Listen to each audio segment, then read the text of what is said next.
এই গ্লাসটা যতটুকু পানি আছে আসলে এটা ডাবল সাইজ হয়েছে, মানে যে ডাবল হয়েছে। তো ইঞ্জিনিয়াররা চিন্তা করে একটু নাম্বার দিয়ে হয়তো বা, তো ইঞ্জিনিয়ারিং সেন্সে আমি একটু বললাম। আর আমাদের দেশের শারীরিক অবস্থার ব্যাপারে আমি একটু আমাদের ইঞ্জিনিয়ার সাহেবদেরকে একটু এক্সাম্পল দিতে চাই। একটা সাউথ কোরিয়া আমাদের দেশের বর্তমান প্রেক্ষাপট যে অবস্থায় আছে। সাউথ কোরিয়ায় 1950 থেকে 53-তে তারা যুদ্ধ হয়েছিল, কোরিয়ান ওয়ার। দেন 1967 থেকে 1969 পর্যন্ত আরেকটা সেকেন্ড ওয়ার হয়েছিল আমাদের সাউথ কোরিয়া এবং নর্থ কোরিয়া।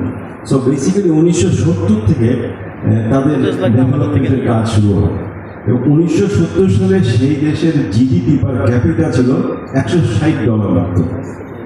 আমাদের দেশ স্বাধীন হয়েছে আমরা 1971 সালে। তো সামঞ্জস্যটা এরকম, সেই সাউথ কোরিয়ায় কোনো তেল নাই, কোনো গ্যাস নাই, অয়েল অ্যান্ড গ্যাস সেক্টরে জিরো। যদিও আমাদের দেশে আমাদের কিছু আছে।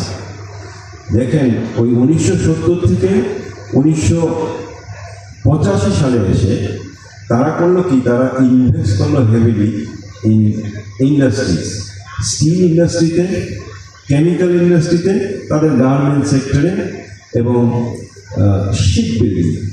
এবং মাত্র 15 বছরের মধ্যে দেখা গেল এই সাউথ কোরিয়ার ইকোনমিক জিডিপি পার ক্যাপিটা 1985 সালে এসে দাঁড়ায় অ্যারাউন্ড $2,500 এবং তাদের জিডিপি হয় অ্যারাউন্ড $100 বিলিয়ন। সো দেখেন 15 বছরে এটা হলো। আর তার থেকে 10 বছরের মধ্যে 1995 সালে এসে তাদের জিডিপি পার ক্যাপিটা হলো প্রায় $12,000 এবং তাদের ইকোনমি, তাদের জিডিপি, টোটাল জিডিপি হয়ে গেল অনেক বেশি, অ্যারাউন্ড $450-500 বিলিয়ন।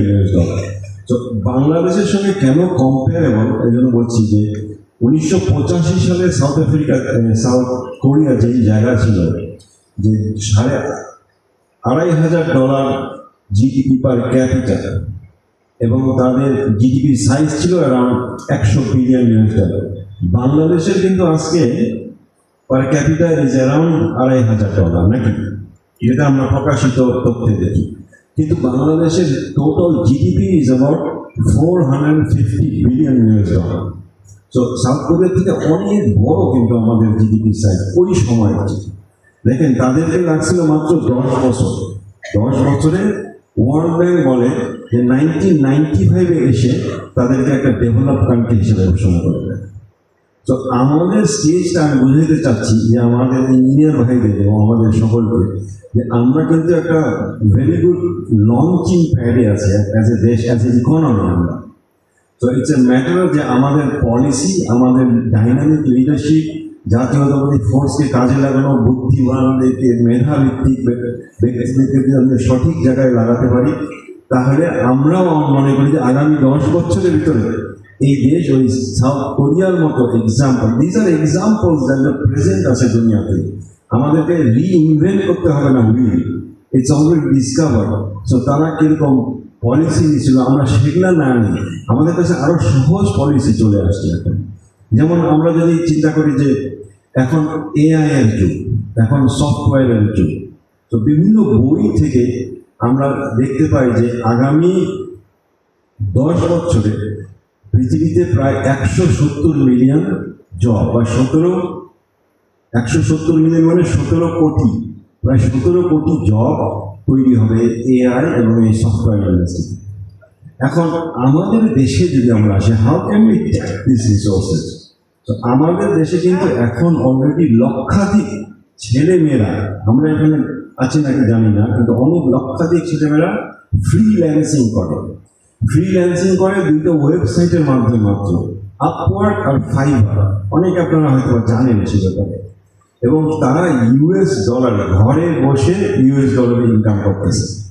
তো এখন আমাদের এটা সমন্বিত একটা প্রচেষ্টা, যদি সরকার থেকে, যদি আইবি থেকে অথবা অ্যাপ থেকে আমরা যদি এটা অর্গানাইজ করতে পারি, তাহলে দেখা গেছে যে বাংলাদেশে মোবাইল ফোনের যে কনসেন্ট্রেশন, সারপ্রাইজ, এটা 106%। 18.5 কোটি মোবাইল ইউজার আছে বাংলাদেশে, কিন্তু আমাদের পপুলেশনের চেয়ে বেশি মোবাইল ইউজার। তো এটা একটা ভালো জিনিস আগামী এআই বা সফটওয়্যার রেগুলেশনের জন্য। তো এখন দরকার আমাদের একটা সমন্বিত প্রচেষ্টা এবং সরকারের থেকে সাপোর্ট। আগামী সরকার যারা আসবে, ইনশাল্লাহ আমরা মনে করি বিএনপি আসবে, সেখান থেকে আমাদের সমন্বিত সাপোর্ট যদি পাই, ইঞ্জিনিয়ার সাহেবদের, টেকনিক্যাল মাইন্ডের যদি সঠিক সাপোর্ট পাই, তাহলে দেখা যায় 10 বছরে বাংলাদেশে বা আগামী 20 বছরে বাংলাদেশে শুধু এই সেক্টর থেকে $20 ট্রিলিয়ন ফরেন এক্সচেঞ্জ ইনকাম করা যায়। So which is an amazing figure. মানে নাম্বারগুলো আমরা দেখতে পারি এইভাবে যে এই ফ্রিল্যান্সিংয়ে যারা কাজ করে তাদের যদি অ্যাভারেজ ওয়েজ বছরে $100,000, এর মনে রাখবেন এরা কিন্তু অনলাইনে কাজ করতেছে।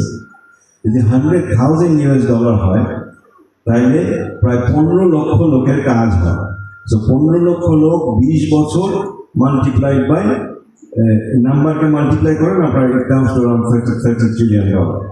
সো দিজ আর অপরচুনিটিস আমি মনে করি আমাদেরকে এক্সপ্লোর করার কথা চিন্তা করতে হবে আগামীতে, স্পেশালি সরকার আসবে।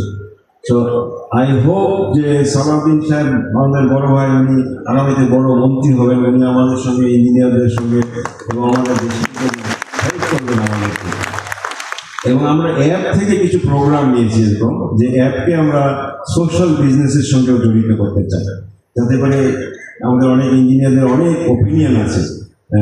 যেমন আমাদের রাজশাহী থেকে বলছেন একজন ইঞ্জিনিয়ার গ্রাজুয়েটেড, ওনার কিছু বুদ্ধি আছে, আমরা এই বুদ্ধিগুলোকে ইনকর্পোরেট করে আমরা শুধু ইঞ্জিনিয়ারদেরই শুধু মঙ্গল না, সাধারণ মানুষের যাতে মঙ্গল হয়, বিএনপির যাতে মঙ্গল হয়, দেশেরও মঙ্গল হয়, সেই জন্য ইনশাআল্লাহ সচেষ্ট থাকবো। তো আপনাদের সকলকে আজকের এই অনুষ্ঠানকে সাকসেসফুল করার জন্য ধন্যবাদ। আর আমি মাফ চেয়ে নিচ্ছি আমাদের যে নেতাকর্মী যারা এখানে আছেন, আমি দুঃখিত যে আপনারা অনেকে এখানে হয়তো বক্তব্য দিতে চেয়েছিলেন, আই এম সরি যারা দিতে পারে না। ইনশাআল্লাহ ভবিষ্যতে আমরা আরো বড় করে অনুষ্ঠান করবো, সেখানে আমরা অ্যাক্টিং চেয়ারপারসনকে আমরা ইনশাআল্লাহ আনার চেষ্টা করবো এবং সেখানে আপনাদের সকলের বক্তব্য দেবো। ধন্যবাদ, ভালো থাকবেন।